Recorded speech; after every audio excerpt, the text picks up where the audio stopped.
Before we start the podcast, I just want to talk to you guys about Anchor. If you haven't heard about Anchor, it's the easiest way to make a podcast, and let me explain why. First of all, it's free, so you can get it anywhere, anytime, costs no money. Second of all, there's creation tools that allow you to record and edit your podcast right from your phone or computer, whatever device you choose. As well as that, Anchor will distribute your podcast for you so it can be heard on Spotify, Apple Podcasts, and many more platforms. You can make money from your podcast too with no minimum listenership. That means a nobody podcast like mine can make money off of sponsorships. It's everything you need to make a podcast in one place. So if you haven't tried Anchor or you want to start a podcast and haven't tried it yet, download the free Anchor app or go to anchor.fm to get started. That's ANCHOR.FM to get started. You're listening to the Dillo's Dojo podcast, hosted by Dylan Dillo Smith, Midwestern Ontario one and only MMA podcast, where we interview MMA fighters and voice actors like Sergeant Frank Woods.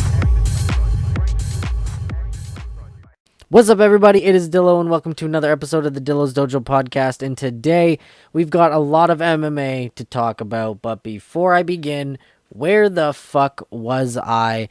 Let's talk about that real quick. Last week, I just made a bunch of tweets that were very contradicting of themselves. Started off with an audio tweet letting you guys know that I was off on vacation and I was going to try to record the best I could. Then it changed to I couldn't record, which is true. I just couldn't find a single place of peace and quiet to record. So I was able to watch my fights and everything, which was awesome. I just wasn't able to record. So I told you guys that I was going to record when I got home. But again, that didn't happen. I was able to record a mini before I went out for vacation. So that was already up and scheduled to kind of air. But I didn't have this episode done.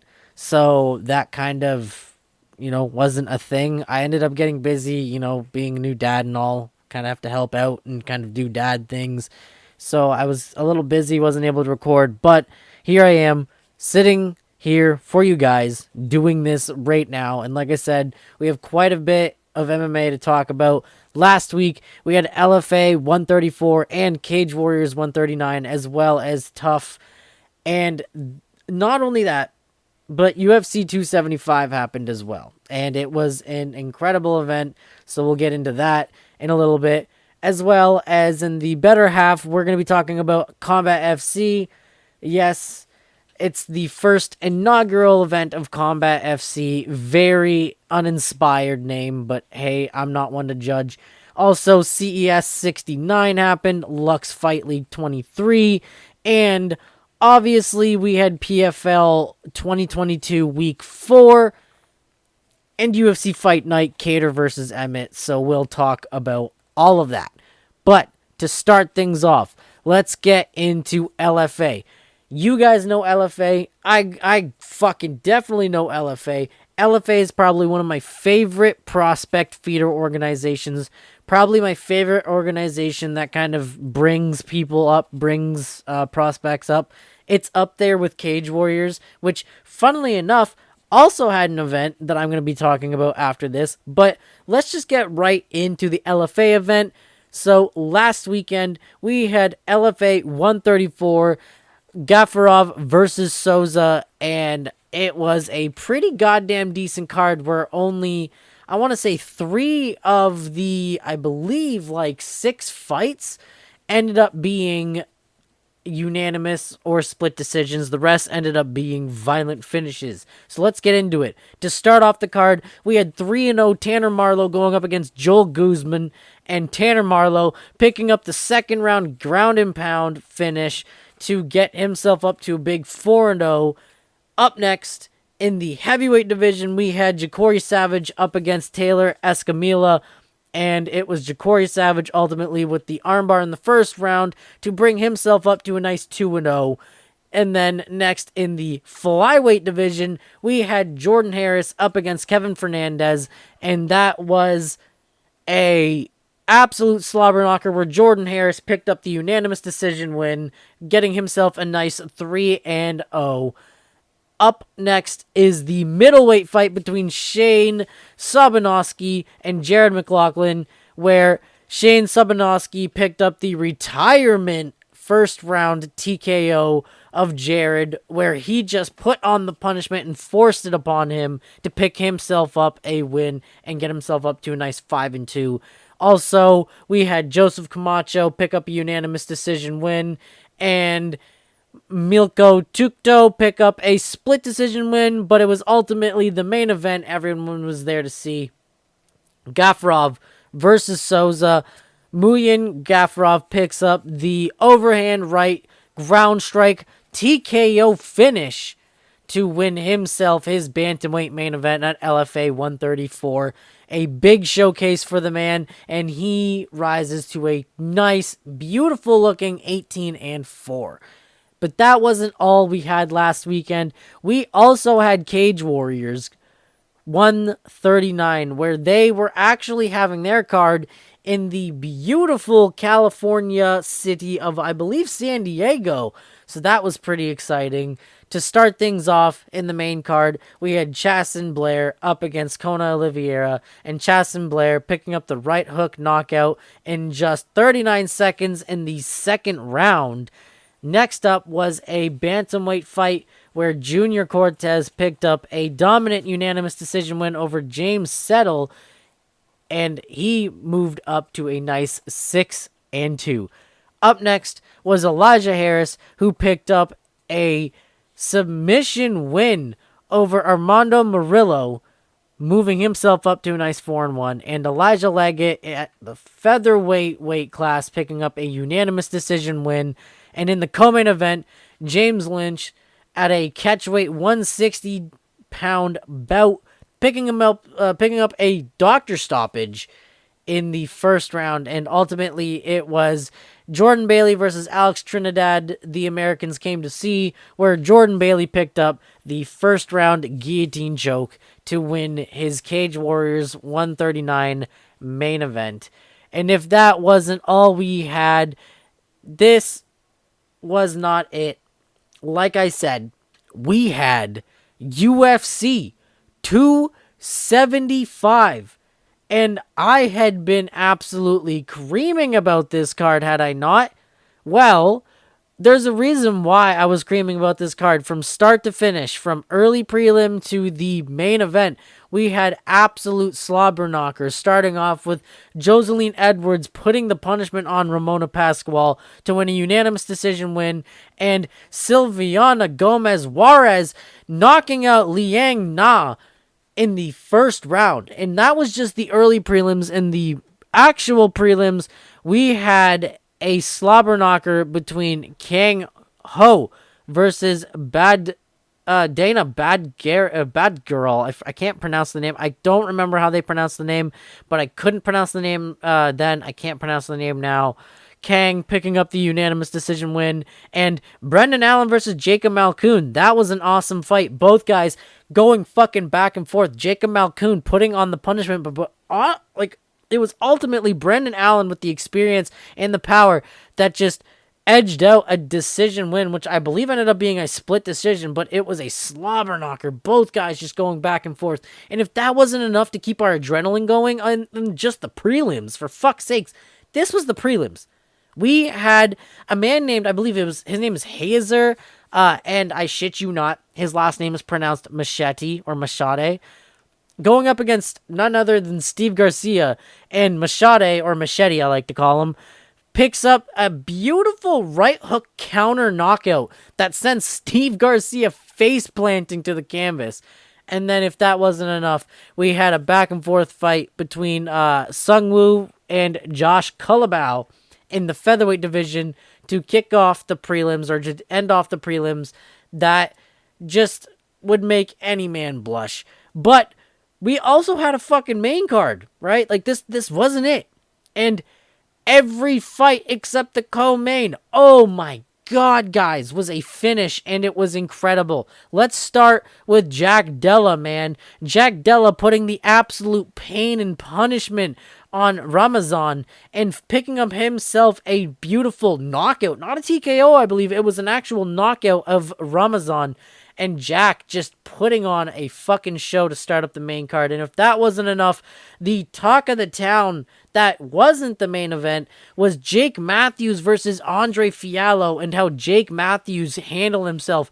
Andre Fiallo is known as a very aggressive guy. He comes in, he swings, he has power. But Jake Matthews, he handled that well. He countered perfectly. He was just landing bombs, absolute bombs on Andre Fiallo.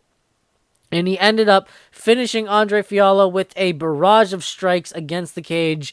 The ref had no choice but to step in. It was a beautiful stoppage. Jake Matthews with probably one of the coldest shoulder shrugs as he's walking away as well. It was just gorgeous. And if that wasn't enough, in the featured bout before the co-main event and the main event, we had a rematch of a title fight that was Weili Zhang versus Joanna Violence. And just like the first fight, both women just back and forth. It honestly, going into the third, it could have been anybody's fight. Both women hurting each other, not just hitting each other, but actually wobbling each other, stunning each other, tripping each other. It was a absolute display of mixed martial arts, but ultimately, Weili Zhang with what was a spinning forearm, not even a back fist. It was more of a forearm that hit Joanna, but a spinning back fist to Joanna that knocks her out and forces the referee stoppage. Weili Zhang picking up the knockout win in what was it was a second round knockout, but in just an absolute classic yet again. And it just lived up to its fucking name. Weili, I think, is going to be an absolute problem for Carla, but I don't know. We'll see. That doesn't even kick off the main card. We still have a co-main and a main.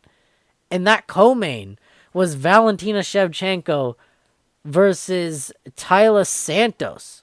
And Taila Santos actually brought probably Valentina's hardest fight yet. Had Valentina in a world of trouble in the first 3 rounds, in my opinion. Had Valentina's back, threatening submissions the whole time, squeezing, putting Valentina in those dangerous positions. But Valentina just, remaining calm, taking breathers, getting herself out of those positions, and ultimately in the later rounds, rallying with just nothing but strikes and doing damage to Taila, where it edged out for the judges, and she edged out a split decision win, defending her flyweight title. A lot of people on Twitter actually believing that Taila Santos won, so honestly, man, I kind of thought she won. I wasn't mad with the decision, though, because it was an incredibly close fight. Both women fought their fucking heart out. It was a pretty fucking decent fight, in my opinion. But I genuinely think that there's going to be a rematch between those two in the future. I don't know if it's going to be an immediate rematch or if Taila Santos is going to beat one contender and then they're going to give it to her. I don't know how that's going to go, but I guarantee you there is going to be a rematch between these two women because Taila Santos gave Valentina her hardest fight to date, and no one just does that. No one does that. Now, we have one fight left to talk about at UFC 275. We have one fight left. And that fight is none other than Glover Teixeira versus Yuri Prochazka. And you're listening to this a week after it happened. So best bet is you know what happened. However, if you don't know what happened was hands down the most legendary light heavyweight fight in UFC history. Old man Glover absolutely stunning the masses for 4 fucking rounds, while Yuri also put the hurt on the old man. Glover survived with his experience and showed that old man strength is true, and had Yuri Prochazka in a world of hurt and pain for 4 rounds in a back and forth affair where both guys were tested to their limit. And I'm not fucking kidding. Usually, I will admit I am exaggerating, But this fight is probably fight of the year contender due to the fact that both guys are big guys that get tired after a barrage of strikes, right? And they are just testing each other to their limit, back and forth in what could arguably be either man's round in each fucking round. All fight, it was incredible. And then if that wasn't enough, the fifth round, Glover has Yuri hurt, man. Glover is hurting Yuri bad. Yuri is so close to being finished. Knocked out. Not submitted. Knocked out. And Glover jumps the gilly. Slips. And Yuri gets a dominant position. And starts pummeling Glover. Glover manages to get out of it. They strike on the feet again. Glover hurts him again. Same shit happens. Glover goes for a takedown this time. And it just unravels into a world of upset where Yuri reverses the position, starts smashing Glover with punches from like a back sitting position or a back take position, but not quite back sitting yet. Then he takes Glover's back fully, sinks in the chokes, not even like a full-on choke, just kind of squeezes and forces Glover to tap because both guys are just completely exhausted at this point, man. Like, both guys, like I said, tested each other to the fucking brink. And like I said, the fight of the year. And that was UFC 275. That was their first foray into Singapore, and I would like to say it was an incredible fucking foray into Singapore. If that was your first event in Singapore, that was a hell of a way to do it. Because holy shit, every fight from basically top to bottom brought it. Holy fuck. But that was it for last week. That was it for notable last week. Now we're going to get into this week's MMA, and boy howdy do we have a lot. So I'm going to try to steamroll through a lot of it. So, starting things off. We're going to start things off with the uninspiredly named Combat FC 1. Now, Combat FC is, I believe, some like, I don't know, some fucking hick country promotion that's trying to bring prospects in.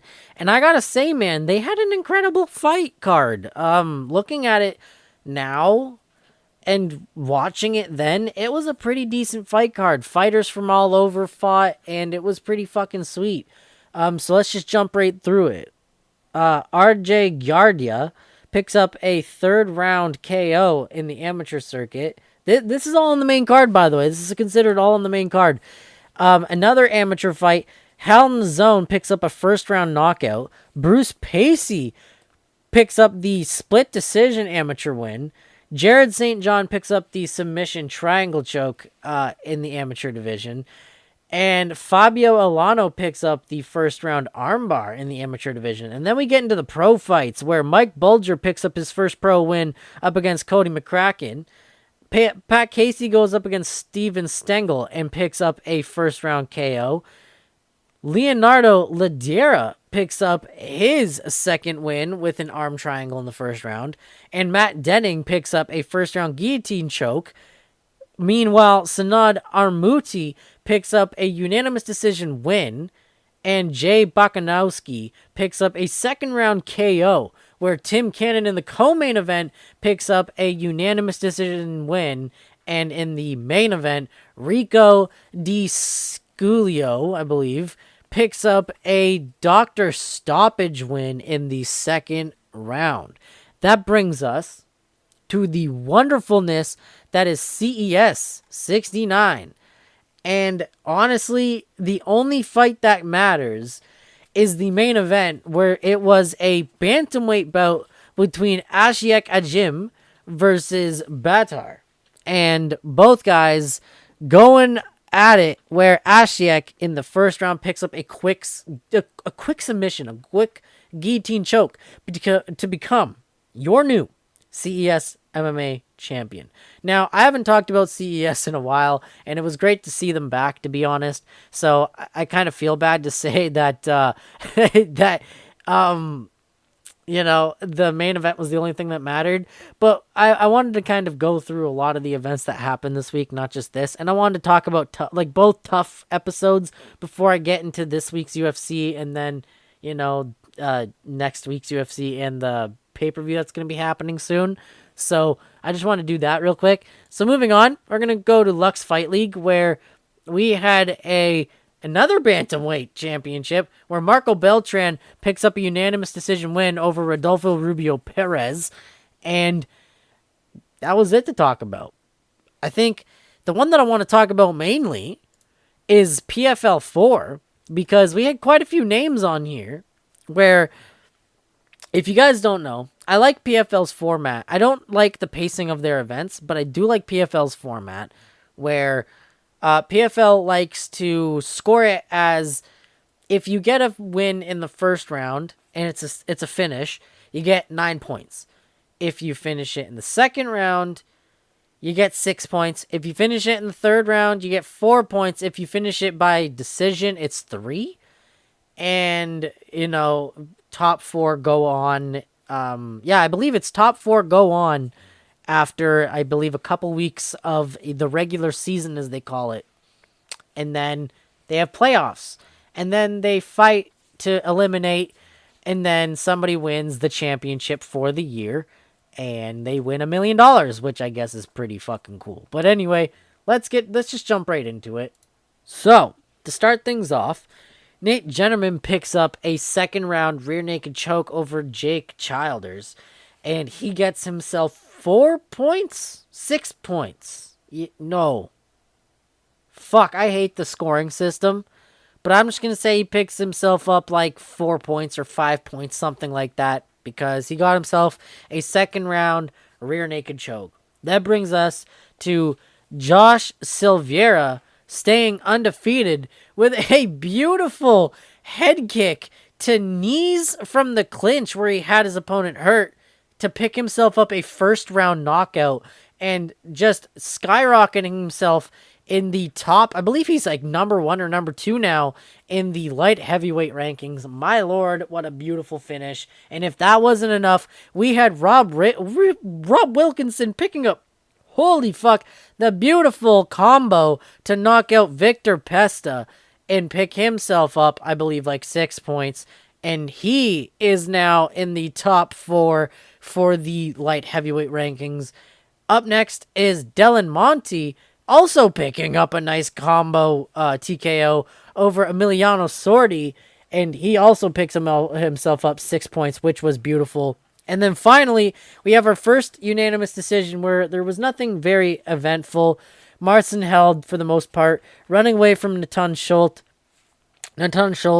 picking himself up a unanimous decision win. And then if that wasn't enough for the prelims, to end things off in the prelims, we had Omari Akhmedov winning a submission arm triangle choke in the second round over Teodoros. I can't pronounce that fucking last name. I'm not going to pronounce it. So Teodoros. That was not it, though. That was just the prelims. We had 4 fights on the main card. A couple of names you'll probably recognize here. Starting with Jeremy Stevens and Miles Price. You should recognize both names if you're a longtime UFC fan like myself. Jeremy Stevens was in the UFC as recently as 2021 and picks himself up a split decision win over Miles Price in a hard-fought fight. Miles Price, I think, hasn't been in the UFC since, I can't even remember. Probably before 2018. Let's be real here. The next fight was Olivier Aubin-Mercier, a fellow Canadian, French-Canadian, known as the Canadian Gangster, going up against last year's lightweight champion Raush Manfio and picking up a dominant unanimous decision win over the former champion to skyrocket himself further up the rankings. And if that wasn't enough, we had a co-main event where Antonio Carlos Jr. picks up a dominant unanimous decision win over Bruce Soto in the light heavyweight division. And in the main event, Clay Collard, in a lot of people's eyes, getting robbed via a split decision by Alex Martinez. And Alex Martinez moves further up in the rankings while, like I said, a lot of people believe in Clay Collard got himself robbed in the main event of PFL 4. And if that wasn't enough, we had some UFC this week, and boy howdy did we ever. We had nothing but finishes with maybe like 2 decisions, 3 decisions. So, without further ado, let's get into this card because I have a lot to talk about, folks. So, starting things off, we have Roman Dolidze going up against Kyle Dawkins. This was a weird finish. Roman Dolidze picking up the TKO over Kyle Dawkins, where I think it started off with a head clash that a lot of people kind of just glossed over. It was like square in Kyle Dawkins' chin, and this isn't the first time this happened. Kyle Dawkins was on the opposite end of this, where he ended up knocking out Kevin Holland, I believe, via this. So it was kind of karma in a way, but Roman Dolidze picking up a brutal first round knockout of Kyle Dawkins. And if that wasn't enough, we had Phil Hawes going up against Deron Winn. And Deron Winn getting just absolutely pieced up by Phil Hawes here, man. Phil Hawes at range, just showing that Deron Winn is just too short for middleweight. And Phil Hawes picking up the TKO in the late second round, where it was just brutal. The ref had no choice but to stop it. And if that wasn't enough, we had a bantamweight bout between Cody Stamann and Eddie Wineland. And if you were to ask me how this were to go on paper, I could have told you Cody Stamann by knockout in the first round. And that's exactly what we got. Cody Stamann by a brutal, vicious knockout of Eddie Wineland 59 seconds into the first round. I knew it was going to happen. Everyone knew it was going to happen. And it happened. But we needed to have a break. We needed a bit of a break from the violent finishes, and the women's strawweight division gave us that. A back and forth fight between Maria Oliveira and Gloria Del Pala, where Maria actually showing prowess and just all around ground game and just striking game, where Gloria Del Pala also showed toughness, where she just kept stepping forward. Ultimately, it was Maria Oliveira picking up the unanimous decision win after a barrage of strikes while she was just completely on the back foot the whole time. If that wasn't enough, though, the decision was the only one for the time being. We were right back to the finishes. Boy, were we. The featherweight division, we had Ricardo Ramos, Danny Chavez. Ricardo Ramos hitting a spinning back elbow twice in the same fight to lead to a nice combo finish that just dropped Danny Chavez and knocked him out early in the first round. Not even 2 minutes in, man. It was brutal. And if that wasn't enough, the welterweight division, the welterweights, man. We had Court McGee going up against Jeremiah Wells. And Jeremiah Wells, man, just both actually, let's not just talk about Jeremiah Wells here. Both guys absolutely putting it on each other for the absolute maybe less than 2 minutes that the fight lasted. Jeremiah Wells ultimately, though, with power in his hands, landing and knocking Court McGee out cold. Something that hasn't been done since 2016 and is honestly not an easy thing to do. It is a very hard thing to accomplish, and honestly, good on Jeremiah Wells for picking that big win up. It was a beautiful finish. Again, we needed to take a break from the finishes, so the women had our backs on that one. Natalia Silva completely dominating Jasmine Jadju-Vicious in every aspect of the game. Striking, ground game, you name it. Natalia Silva just taking Jasmine down at will, just outstriking her on the feet, making her look completely weak. It was like Jasmine was a completely inferior being compared to Natalia Silva. Natalia Silva just taking her down at will, all the while staying on the feet and completely thwarting takedown attempts, making Jasmine look like the little sister struggling to just take the big sister down or something like that. And on the feet, it was all Natalia Silva, where Jasmine basically had no answer for the complete barrage of strikes that Natalia had all fight. Natalia winning a unanimous decision where at least 30-26 on one scorecard and 30-27 on two others. It was just a complete domination from start to finish. Now, before we get into our main card, it was supposed to be Adrian Yanez versus Tony Kelly finishing off the prelims. But unfortunately, we had some bad news strike us as the fight card started. Joe Lozon had to pull out of his fight with Cowboy Cerrone due to a pre-existing knee injury that he was hoping to God wouldn't flare up. But it flared up. He couldn't walk. The doctors told him he shouldn't fight. They canceled the fight. Poor Cerrone was just sitting there being a drunk ass like he normally is. And poor Lozon probably being checked out now. And that fight will probably take a couple months down the line now because Lozon's going to have to heal. And I can't help but get fucking Tony versus Khabib vibes from it because every time they try to make this fight happen, it gets so fucking close to happening and then somebody has to pull out. But anyway, let's get into the main card because we had, holy shit, nothing but bangers, dude. Starting off the card, we had Adrian Yanez versus Tony Kelly. Adrian Yanez finally getting his main card shot in Texas where he belongs. I thought this should have been in the first place. I feel like one of the fights that's going to be later on in the card I'm going to talk about should have been on the prelims if the Lozon versus Cerrone fight happened, and this should have been on the main card where it belongs now. But anyway, this fight had a lot of heat behind it because of some things that Tony Kelly actually said. I covered this in a couple episodes back.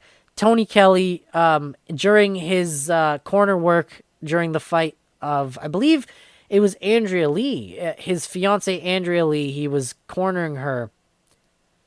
He said some unsavory things about Brazilians that kind of caught the ire of the MMA community and the internet as a whole. And that kind of caught some heat. Tony Kelly, very unapologetic about it, trying to defend it, saying he wasn't racist. He was defending what he was saying. A lot of people didn't like that. A lot of people, including Adrian Yanez, when he got this fight offer, he got really pissed off upon finding this out and made it his mission to be the internet's hitman.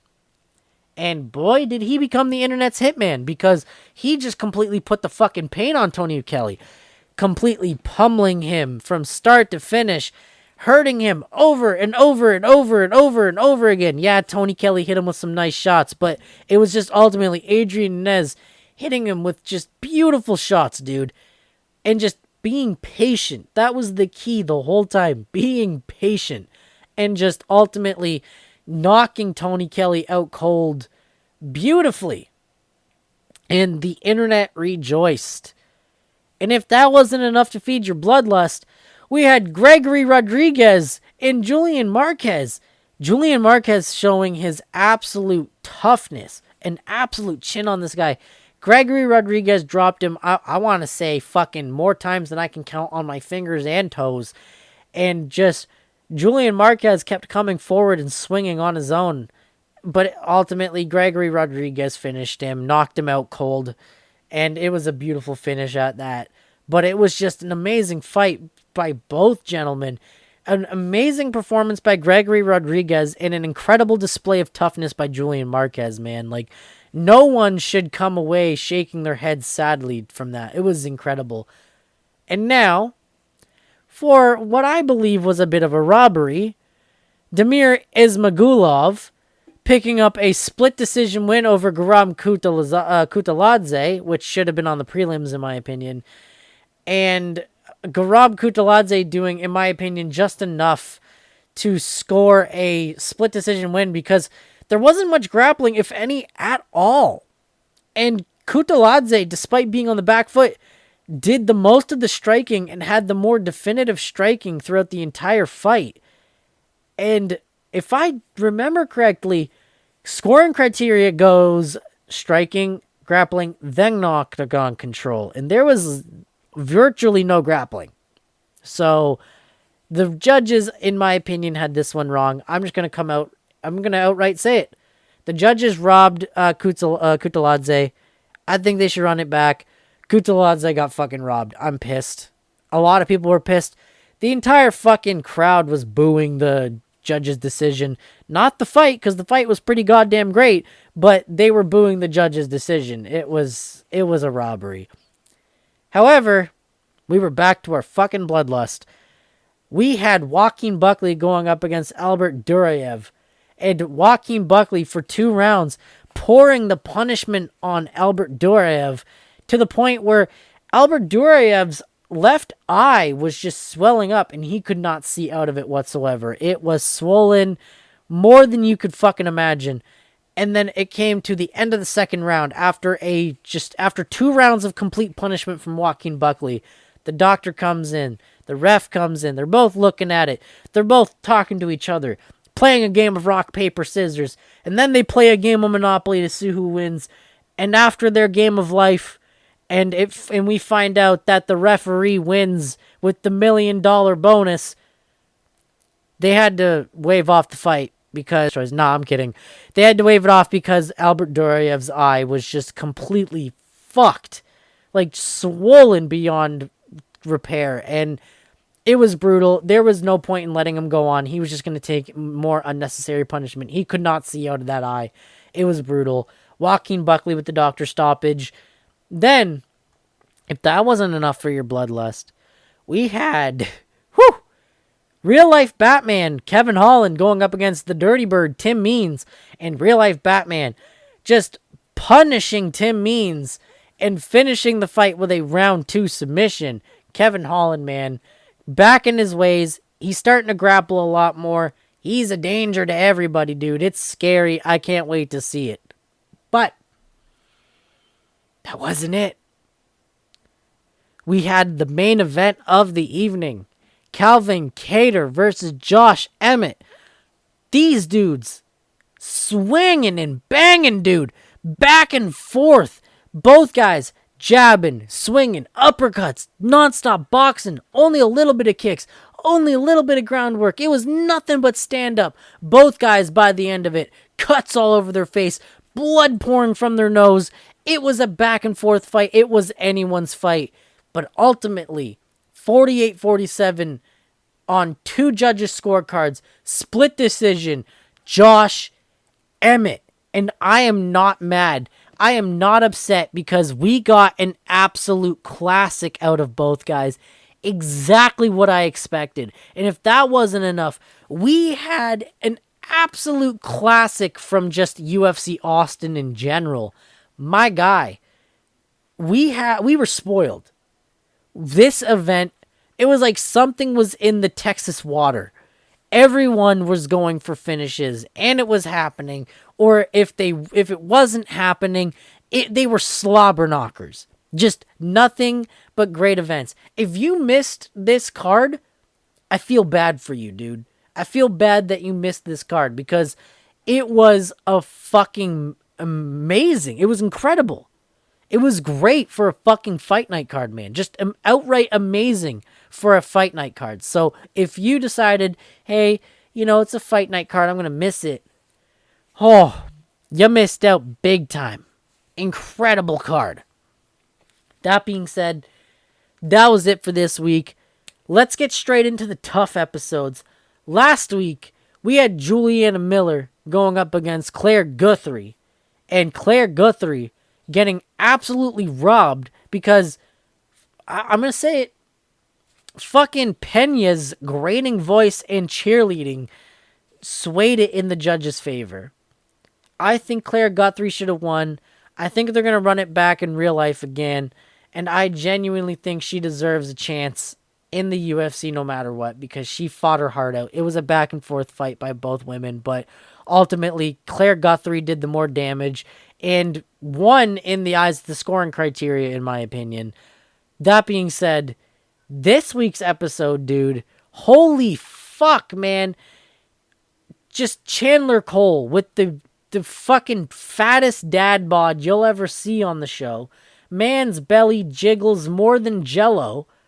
And he's got an athleticism like a fucking meth head that has just been smoking on the daily, and that's his fucking lunch. Like, he has so much energy, man, and he showed it. Hitting a fucking spinning wheel kick that actually landed, man. Holy fuck. He put on the pressure too. Even after doing incredible big shots like that, he was putting on the pain on Jordan Heaterman. And again, I'm going to say it. If it wasn't for Juliana Pena's annoying ass cheerleading going, yes, Jordan, yes, doing stupid shit like this, like I'm sorry for my headphone viewers or my headphone listeners, but if she wasn't doing that stupid annoying shit like she was last fight too, her stupid cheerleading, I genuinely think Chandler Cole would have won. It shouldn't have went to a third round. Chandler Cole won 2-0. I think he should have went on to the next round, man. But nonetheless, even though he lost, Chandler Cole made a fan favorite out of himself, I think. Just out of his personality being down to earth, but, you know, just kind of brash. And the fucking energy he displayed in the octagon, I think he won the fans over easy with that. So, I'm not too sad for him, and I don't think he's too sad himself. I do see him in the UFC in the future, so I'm excited to see him in the future. Anyway, that's it for TUF. I can't wait to talk about next week's episode because I'm actually enjoying this fucking season. There's not much beef between the two coaches, but I'm really enjoying this season just for fights alone. Anyway, let's get into the upcoming events because we have a fight night next week, if that wasn't enough, and it's a pretty stacked fight night main card. And if that wasn't enough, we have UFC 276. So let's just jump right into the prelims of this fight night card next week because we have Vanessa Demopoulos and Jinyu Frey, Brian Keller versus Mario Bautista, JP Buys versus Cody Durden. Everybody knows Cody Durden as the racist who got fucked up by Muhammad Makayev. Haliam Paeva versus Sergey Morozov, Shai Yilon versus TJ Brown, and Carlos Ulberg versus Tafon Njoukwi. So that's just the prelims. The main card, we have Chris Curtis, everybody's favorite athletic fucking middleweight. Rodolfo Vieira, everybody's crazy grappler. That's starting off the fucking main card. Then we have Nathan Maness versus Umar Nurmagomedov at bantamweight. Then we have Thiago Moises and Christos Giegos. Then we have Josh Parisian and Alan Badeau, Neil Magny and Shavkat Rakhmonov in the co-main event. And in the main event, Arman Sarukian and Mateus Gamro, which is going to be an absolute banger. Now, I don't fault you for missing this fight night, but please try to make the main event because it's not going to disappoint. And if that wasn't enough, let's jump right into UFC 276 because, my lord, this whole card is stacked. This is the early prelims. Listen to this. Jessica Rose Clark versus Julia fucking can't pronounce her name. Stoliarenko. Fuck her. I'm not trying anymore. Fuck it. If that wasn't enough, we have Brad Tavares versus Drissus Duplessis. Then Jim Miller versus Bobby Green and Uriah Hall versus Andre Muniz. That's just the early prelims. That's the fucking fight. That's the Fight Pass prelims, dude. Fight Pass prelims. This is the regular preliminary card. Jessica I versus Macy Barber. Robbie fucking Lawler versus Brian Barberena. That's gonna be a fucking banger, dude. And then Brad Riddell versus Jalen Turner. Holy fuck, dude. These are just the prelims. These are just the fucking prelims. If that wasn't enough, this main card, dude. Pedro Munoz versus Sean O'Malley. Lauren Murphy versus Misha Tate. Sean Strickland versus Alex Bahia. And then the co-main event, Volk versus Max 3. Oh, then the fucking main event, Izzy versus Cannonier, man. Holy fuck. Do not miss this fucking this pay-per-view at all. Just do not miss it from start to finish. From the first prelim fight to the last main event, man. Do not miss it. Every fight from top to bottom is a certified fucking banger. I'm not saying this as an exaggeration. Any MMA fan will tell you the same thing. This card, from top to bottom, is a certified fucking banger, dude. So do not miss it, man. It's gonna be fucking bananas. I cannot wait. I'm actually so hyped for this card. I hope to God, because I know I'm going to be gone for the Friday, but if I'm back for the Saturday, I am glued to my seat from the moment the early prelims start to the moment the pay-per-view ends. I am glued to my seat. Anyway, that is it for this episode. Too much energy. I know. I'm sorry for last week. I tried to make it up for this week with the energy and the amount of events that I covered, but no more of that. I'm going to try my goddamn best to stay on schedule, but if any of that happens again, it's just going to be missing a week. That's it. Just going to be missing a week, and then I'll make up for it the next week. That's literally going to be it if I do have to ever miss one. Anyway, that's it for this episode. I hope you guys enjoy the rest of your week, and I will see you guys next week. Peace out, guys. You've been listening to the Dillo's Dojo podcast. Keep in touch with Dillo on his social media at Dillo Ross on Twitter and Dillo Ross on Instagram.